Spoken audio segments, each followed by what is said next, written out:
एबसुनि गायसनगिरि गाहाय नेतानि रुंसारि कन'क नार्जारिनि खुंगा 17थि रुंसारि गोसोखां जोलुर बादायलायनाया दिनैनिफ्राय जागायबाय। गोबाव सम दुलाराय बर' फरायसा आफादाव थानानै गोख्रों गाहाय नेहाथारि बिबान लानानै बर' हारिखौ गेरेमसा खालामनो नोजोरजों मेंनाय बानाय गैयाजासे गावनि बेसेनगोसा समखौ दोनथ'नानै हाबा मावबोनाय रुंसारि कन'क नार्जारिनि बिथांनि मुङाव रुपनाथ ब्रह्म गोसोखां गेलेग्रा फोथाराव फैगौ 21 अक्ट'बरसिम रामफलबिल गेलेमु आफादजों लोगोसे रामफलबिल दख'रा दुलाराय बर' फरायसा आफादा बिथांनि मुङाव जोलुर गेलेनाय हाबाफारिखौ खुंफुंबोबाय थादों। फुंबिलि समाव दुलाराय बर' फरायसा आफादनि फिरफिलाखौ बिरहोजेनो रामफलबिल दख'रा दुलाराय बर' फरायसा आफादनि आफादगिरि बिजित कुमार ब्रह्म बिथाङा लोगोसे रुंसारि कन'क नार्जारिनि सावगारियाव आलारि बाथि सावजेनगिरि महरै बिथांनि आंगो अनजालि बिसि मुस्रिमा हिराबाई नार्जारि बिथाङा लोगोसे रुंसारि कन'क नार्जारिनि सावगारियाव बिबार बावजेनो क'क्राझार जिल्ला दुलाराय बर' फरायसा आफादनि आफादगिरि कृपेश दैमारि बिथाङा।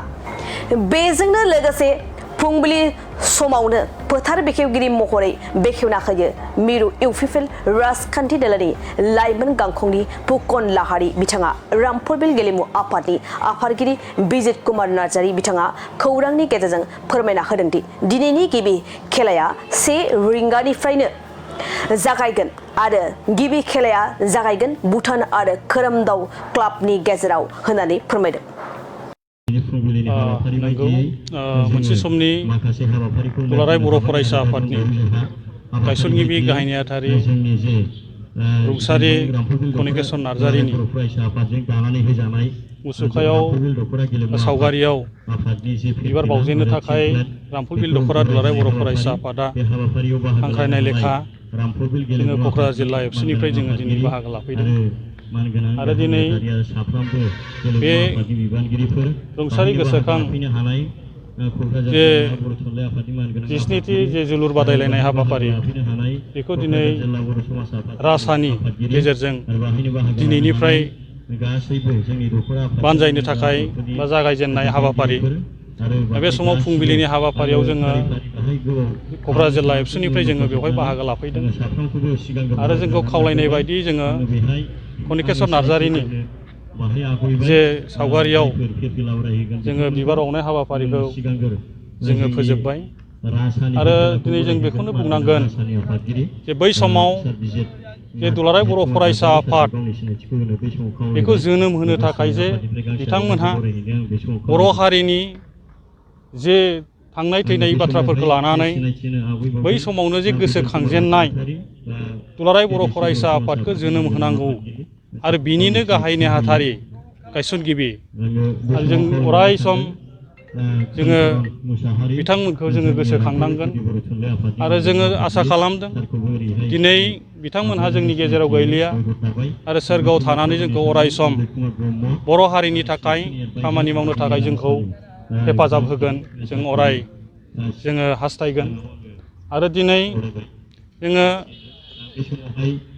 सानफ्रोमबो जों गोसोखांनो हायाब्लाबो बोसोरफ्रामबो दिनै बेवहाय रामफलबिल दख'रा दुलाराय बर' फरायसा आफाद आरो राजानि गेजेरजों दिनै रुपनाथ ब्रह्म जे गोसोखां गेलेग्रा फोथाराव दिनै बिथांमोनहा जोलुर बादायलायनाय जे हाबाफारि लादों बिनि गेजेरजों बर' हारिनि थांनाय थैनायनि बाथ्रा आरो बिथांमोननि जे मावलांनाय बिहोमा बे बाथ्राफोरखौ लानानै दिनै बर' हारियाव थांनानै थानाय जोंनि इयुन जोलै आरो दिनैनि सानसुमैफोरनि गेजेराव जोङो बेखौ अराय सम जोङो सावरायलायनाय जायो। बै समाव बिथांमोन बादि दैदेनगिरि जुदि गैयामोनब्ला दिनै जोङो सानो बर' हारिनि गेजेराव जोंनि दिनैसिमहालागै जिखिनि थासारियाव सौफैदों बर' हारिया जि लेभेलाव दिनै सौफैबाय जिखिनि डेभेलप जाबाय निस्सयबा बै बिथांमोनहा दिनैनि जे बिथांनि जे थैनाय सानाव दिनै जोङो बे बाथ्राखौ दिनै बुंनांगोन बिथांमोनहा जुदि जोनोम होआमोनब्ला बर'आ निस्सयबा नैबे थासारियाव सौफैनाय नङामोन होननानै जोङो सानो। बेनिखायनो जोङो बोसोरफ्रामबो दिनै बायदि बायदि बिथिं बा दिनै बिथांनि मुङाव दिनै जे जोलुर बादायलायनाय हाबाफारि खुंदों आरो बे हाबाफारिखौ दिनै गोजौ लेभेलाव लांनो थाखाय दिनै दुलाराय बर' फरायसा आफादाबो दिनै बे बाथ्राफोरखौ सानगासिनो दङ आरो बिथांमोनखौ अराय गोसोखांनायजों लोगोसेयै बर' हारियाव फैबाय थानाय जे समसिमहालागै बा दिनै जे थासारिनि गेजेरजों जे लेभेलाव सौफैबाय आरो दिनै बर' हारिनि गेजेराव गोबां खामानि मावनो गोनां दङ। दा बेनिखायनो दिनैनि हाबाफारिनि गेजेरजों आं बेखौसो खावलायनो सानदों। दिनै बर' हारियाव गाव गावबागाव मोजां मोननाय गोबां गाव गावनि लेभेलाव गुबुन गुबुन हान्जायाव थानानै दिनै बर' हारिखौ जौगाहोनो थाखाय खामानि मावबाय थानाय जादों। दा बेनि गेजेरजों जों क'क्राझार जिल्ला एबसु हिसाबै जों बेखौनो खावलायगोन, जाय जेखि थासारियाव था, जाय जेखि लेभेलावनो थाया मानो, बर' हारिखौ जौगाहोनांगौनि थाखाय, बर' हारिखौ बुहुमाव सिनायथि होनांगौनि थाखाय जोङो साफ्रोमबोखौ जोङो खावलायगोन जाहाथे बर' हारिनि जौगानाय, बर' हारिखौ सिनायथि होनांगौनि थाखाय जों साफ्रोमबो दैदेनगिरि आरो जाय जेखि लेभेलाव थाया मानो जों अराय हास्थायगोन जोङो बर' हारिखौ जोङो बुहुमाव जेरैखि जाया सिनायथि होनांगौनि थाखाय साफ्रोमबो खामानि मावनो गोनां दङ। जाहाथे जोंनि खामानि मावलायलायनायनि गेजेराव नैबे खामानिया ओरै उमुक जानांगौमोन थुमुक जानांगौमोन बायदिसिना जोंनि गेजेराव बखिलायनाय जुदि थाया, आं बेखौ सानदों।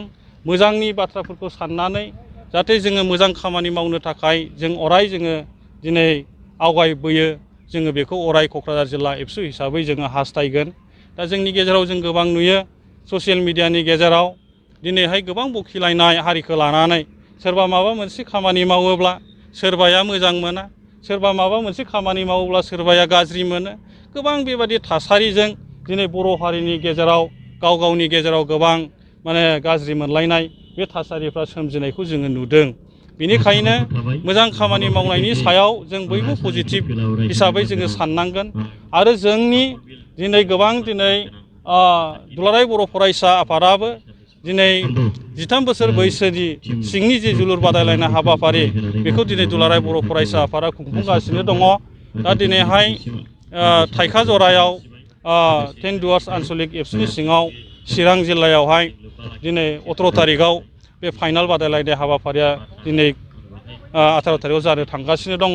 दा थिग बेबायदियैनो बर' हारिनि गेजेराव गुबुन गुबुन क्लाबाव गोबां जोंनि गेजेराव मोजां मोजां गेलेगिरिफोर दङ। बर'फोरनि गेजेराव सामना हामना गेलेगिरिफोर दङ, गोबां टेलेन्टेड जोंनि गेजेराव जोलुर बादायगिरिफोर दङ। दा दिनै गोबां नैबे दिनै राजानि बानजायनायाव गोबां क्लाबा दिनै बेवहाय बाहागो लाफैगोन। जों बेखौनो खावलायनो लुबैदों, जोंनि गेलेनायनि गेजेरजोंबो जोंनि गेलेगिरिफ्रा जाहाथे मोजां गावखौ दानायजों लोगोसे न'खरखौ दानाय आरो बर' हारिखौ सिनायथि होनो हानाय, जों मोनफ्रोमबो खामानिजों जाय जे लेभेलजों एक्टिभ बे लेभेलजों थांनानै बर' हारिखौ जेरावखि थाया मानो सिनायथि होनो थाखाय जोङो बयबो आवगायबोनांगोन। दा दिनै जोङो बेखौनो खावलायनो सानदों, जोंनि गेजेराव दिनै फुटबल गेलेनायनि गेजेरजोंबो बर'फोरनि गेजेराव दिनै मन'बिर बिथां आरो गोगोमसार बा दिनै उफुर्ना नार्जारि बिथांमोनहा दिनै आवगायबोगासिनो दङ। आरो जों बयबो मिथियो हलिचरन नार्जारि, दुर्गा बर' आरो मोनसे समनि गेलेगिरि दिनै जोंनि गेजेराव गैला बिन'द दाब्ला होननानै जोङो मिथियो। बेनिखायनो दिनै जोङो क'क्राझार जिल्ला एबसु हिसाबै जोंनि साफ्रोमबो गेलेगिरिफोरखौ गाव गावनि रोंगौथिनि गेजेरजों मोजां नाजालांनायनि गेजेरजों गाव गावखौ साफा साफा गेलेगिरि हिसाबै दानो हायो। आरो जोंनि साफ्रोमबो जोंनि फरायसाफोरखौ जों बेखौनो खावलायगोन जाहाथे जोङो फरायनायजों लोगोसे जोंनि गेलेनायनि गेजेरजोंबो बायदि बायदि बिथिङाव फुटबलल' नङा बायदि बायदि बिथिङाव गेलेनायाव जों बयबो मुखुब जायो। जों जाहाथे जोंनि गोसोआव जाहाथे गाज्रि मोनसे सिन्ताधारा फैया आरो जोङो गेलेनायनि गेजेरजों मालाबाबो जोङो नस्थ' जाया, मोजां मोनसे प्लेटफर्माव जोङो थांनो हायो। आरो दिनै जोङो गेलेनायनि गेजेरजों साख्रि बाख्रि मोनाबाबो गावनि देहाखौ दानानै लानो हानाय, मेन्टेलिटि जोङो फिट खालामनो हानाय नैबे थासारिफ्रा गेलेनायनि गेजेरजोंबो फैयो। साननाय हनाया जोङो मोजां मोनसे सिन्ताधारा खालामनो हानाय नैबे गेलेनायनि गेजेरजों फैयो। बेखायनो आङो साफ्रोमबोखौ खावलायगोन, जाय जेखि लेभेलाव रोंगौथि दङ बे रोंगौथिखौ जोङो जाहाथे गावनि थांनानै थानायाव जाहाथे जों गावखौनो गाव मोनसे फिट खालामनानै लानो हायो। बयबो जाहाथे नाजानायखौ गारा, नाजाथाबनाय थायो, अब्लानो जों माबा नङा माबा मोनसेयाव साक्सेस जायो। आं बेखिनिखौ दिनै अनुभब खालामदों। बेखायनो बयखौबो आङो खावलायदों, फरायनायजों लोगोसे जों बयखौबो मोनफ्रोमबो बिथिङाव जोङो आवगायलांनो थाखाय आङो क'क्राझार जिल्ला एबसु हिसाबै दिनै आङो नोंथांमोननि चेनेलनि गेजेरजों खावलायदों। गोजोन्थों। गिबियावनो आं बुंग्रोनो लुबैदों, दुलाराय बर' फरायसा आफादनि गायसनगिरि गाहाय नेहाथारि आरो मोनसे समनि बड'लेण्ड अट'नमास काउन्सिलनि बारग' गाहाय मावफुं सोद्रोमा बिथां गेदेमा रुंसारि कन'केश्वर नार्जारिनि दिनैनि बे अक्ट'आ रुंसारि जानाय सान। बे रुंसारि जानाया 20 बोसोर बारलांबाय। बिथांखौ जोङो गोसोखांनानै आरो बिथांनि जातियाव बिहोमा होबोनाय बे गासै बाथ्राफोरखौ मान होनानै जोङो 2006 मायथाइनिफ्राय बिथांनि मुङाव फुटबलनि बादायलायनायखौ खुंबोबाय थानाय जादों आरो बियो फैयै फैनानै दिनै 17थि खेबाव आगान होफैबाय।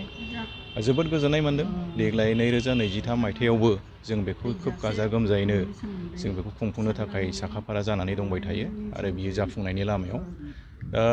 जोङो बेखौ सालायनायनि जाहोनानो जाबाय जोंहा मोनथाम थांखि दङ।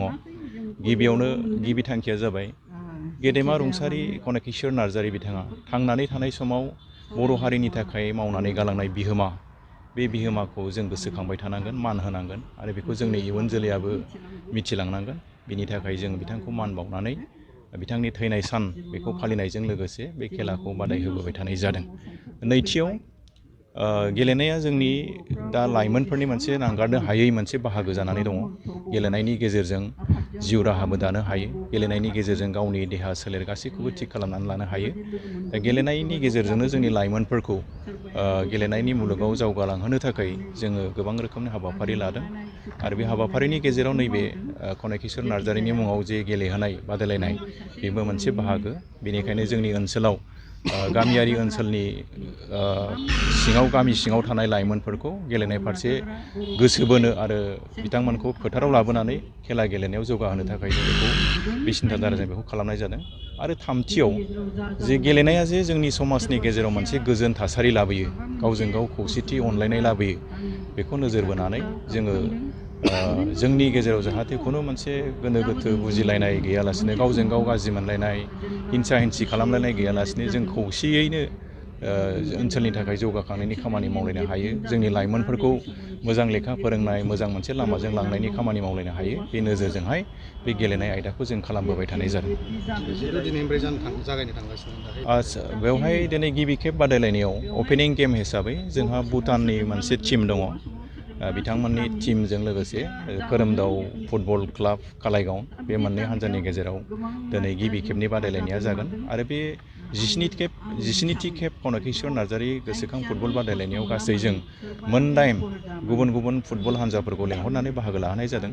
बेनि गेजेराव दा एसे सिगाङाव मख'लांनाय बायदि भुटाननि टिम आरो खोरोमदाव football club Kalaigaon, Gossaigaon Salbagan club आरो ग्लबेल स्पर्ट्स एकाडेमि गसाइगाव, बारहुंखा स्पर्ट्स क्लाब क'क्राझार, पेरेंगा स्पर्ट्स क्लाब बिजनि, बिनिफ्राय बिलोगो स्पर्ट्स क्लाब वेस्ट बेंगल, बिनिफ्राय सानसोरां स्पर्ट्स क्लाब जोंनि सेरफांगुरि। बे गासै 8टा क्लाबफोरनि गेजेराव बे टुर्नामेन्टआ सोलिगोन। माब्लासिम फाइनाल? दिनैनिफ्राय जागायनानै दिनै 12 अक्ट'बरनिफ्राय जागायनानै बियो 21 अक्ट'बराव फाइनाल जाहैगोन। बे फाइनाल बादायलायनायाव जोङो खुब गाजा गोमजा हाबाफारिनि गेजेरजों फाइनालखौ फोजोबहैगोन। दा बेखायनो आङो बे जोंनि ओनसोलनि आरो गुबुन गुबुन ओनसोलनि गेलेनायखौ मोजां मोनग्रा साफ्रोमबो रायजो राजा, गेलेनायखौ अनसायग्रा बिथांमोनखौ बे हाबाफारियाव फैनानै बाहागो लाफैनो थाखाय आं गुरै खावलायहरबाय। गाव गावनि देहाखौ गोग्गो आरो गोख्रों खालामनो गोसो गुदुं लाइमोन एबा सुबुंफोरनि थाखाय मोजां खौरां। क'क्राझार सोहोरनि खोदोमथलायाव लानानै फैदों फिट सिटी मुंनि मोनसे जिम सेन्टार। सोरांस्रि नार्जारिनि गोदानै बेखेवजानाय फिट सिटी मुंनि जिम सेन्टाराव फैनानै नोंथाङा नोंथांनि देहाखौ गोग्गो आरो गोख्रों खालामना लादो। अब्ला मानोथो गोबाव खालामखो? नोंथाङा थाबैनो फिट सिटीआव एडमिसन लाहैदो। आबुंसिनै मिन्थिनो थाखाय 7896710934 नङाब्ला 9706677961 मबाइल नाम्बाराव कल खालामनो हागोन।